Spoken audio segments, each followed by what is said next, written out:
Who's interested in supply chain?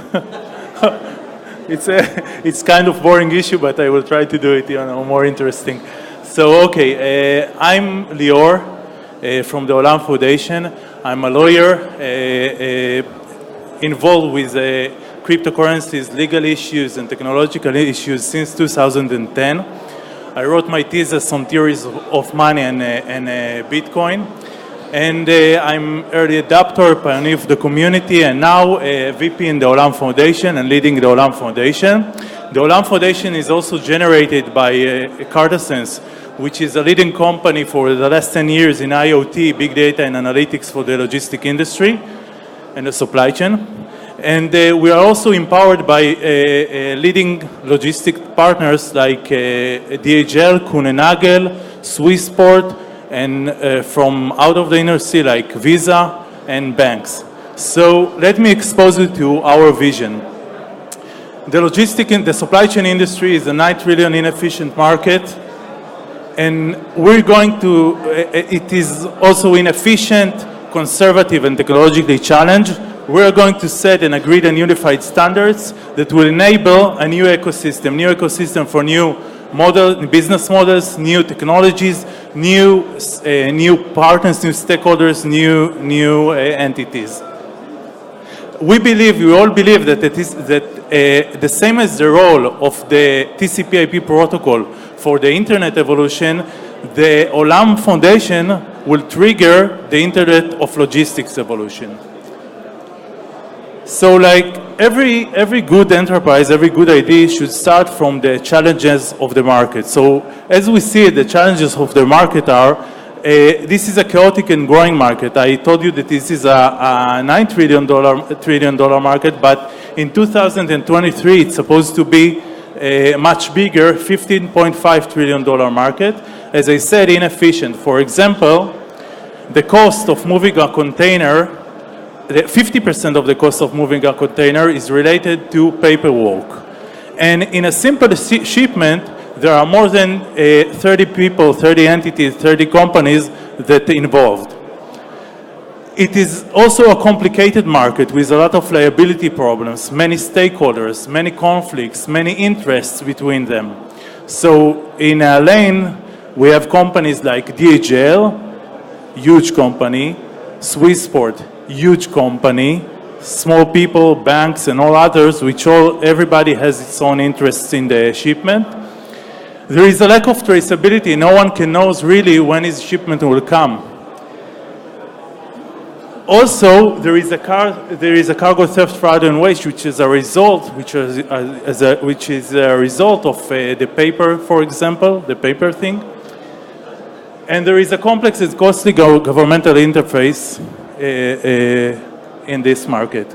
So our solution is to build an APIs, standard APIs and protocols, but open source, open to all and free like Linux. You can think about Linux. We are going to give an open source, technological open source that will standardize the technology, the communication in the supply chain market.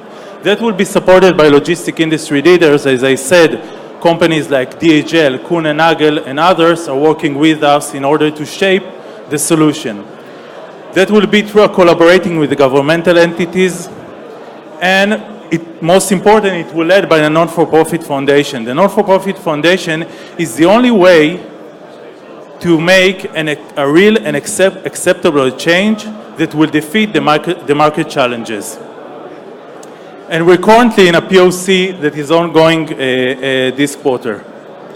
So we are a non-for-profit foundation. We give standards, but we have a very unique approach.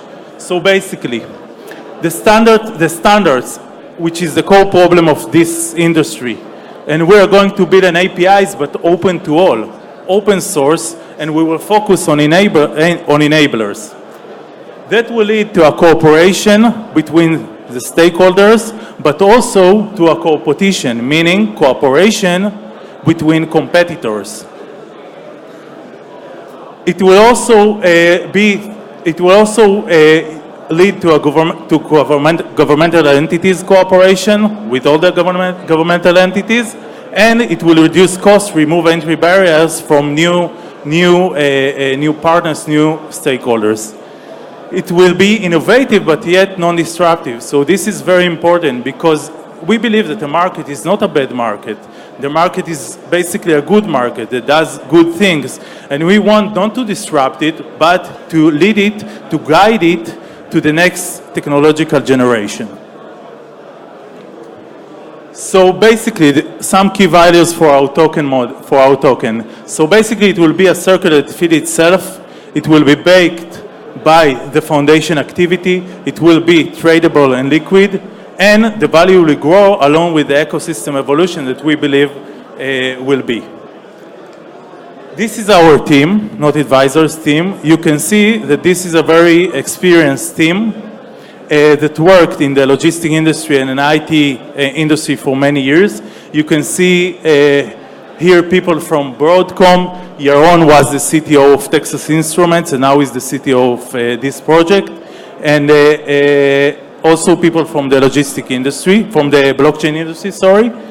And this is our advisors, and this is very special. You can see here that there are people, that there is no one, maybe only Eyal Herzog, which was the blockchain architect of Bancor, is the only one from the blockchain industry.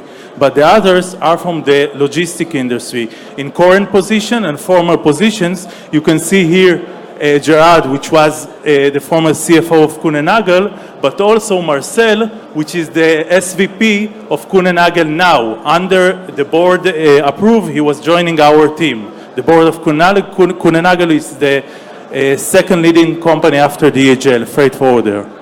And you can also see here Professor Osaka, which was a Nobel Prize nominee, Japanese, for innovation. And others, very unique people, everyone, professors and others. So this is the Olam Foundation, this is our enterprise. We're currently in a pre-sale. Everybody, we have a booth outside. You can come and speak with me and speak with the others, and we'll be happy to see you and talk with you. Thank you very much. Enjoy.